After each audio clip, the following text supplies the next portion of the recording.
నేపాల్ అల్లర్లలో ఎంతో మంది ప్రాణాలు కోల్పోతున్నారు. ఒక భారత మహిళ కూడా ఈ అల్లర్లలో ప్రాణాలు కోల్పోయినట్లుగా తెలుస్తోంది. భారత దంపతులు ఇద్దరు అక్కడ పశుపతినాథ్ ఆలయ సందర్శనకు వెళ్లారు.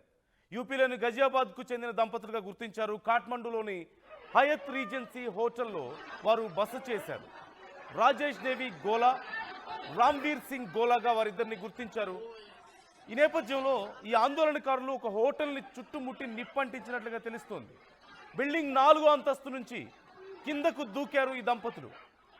రాజేష్ దేవి గోలా అక్కడికక్కడే ప్రాణాలు కోల్పోగా రామ్వీర్కు తీవ్ర గాయాలైనట్లుగా తెలుస్తుంది. నేపాల్లోని ఇండియన్ ఎంబసీ నుంచి తమకు ఎలాంటి సహాయం అందించలేదంటూ బాధిత కుటుంబాలు ఆందోళన వ్యక్తం చేస్తున్నాయి. కనీసం తమ తల్లి మృతదేహాన్ని కూడా గుర్తించి తమకు అప్పు చెప్పలేదంటూ ఆవేదన వ్యక్తం చేస్తున్నారు. మరోవైపు నేపాల్లో కర్ఫ్యూ కొనసాగుతోంది. జైలు నుంచి అనేక మంది ఖైదీలు కూడా తప్పించుకుంటున్నారు. ఇప్పటి వరకు 15,000 మంది ఖైదీలు తప్పించుకున్నారు. నేపాల్ అల్లర్లకు 2 కోణాలు మనం చూడొచ్చు.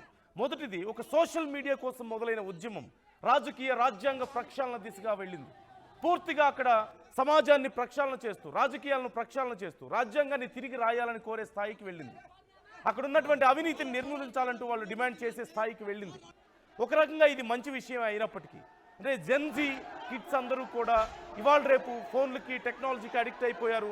సామాజిక బాధ్యత లేదు అని చెప్పి కొంత విమర్శలు వస్తున్న తరుణంలో అదే జెన్జీ జనరేషన్ తలుచుకుంటే, యువత తలుచుకుంటే ఏ స్థాయికి వెళ్ళగలుగుతారు, ఎలాంటి మార్పులు చేయగలుగుతారు అనడానికి నేపాల్ ఒక ఉదాహరణగా నిలుస్తుంది. ఇదంతా నాణానికి ఒకవైపు మాత్రమే. ఇదంతా జరిగినటువంటి ఆందోళన అంతా కూడా సామరస్యంగానో లేదంటే శాంతితో జరిగింది కాదు. పెద్ద పెద్ద మార్పులకు కారణమవుతోంది. అవినీతి నిర్మూలనకు లేదంటే రాజ్యాంగ సవరణలకు, రాజ్యాంగం కొత్తగా రాయడానికి, రాజకీయ ప్రక్షాళనకు కారణమవుతుంది.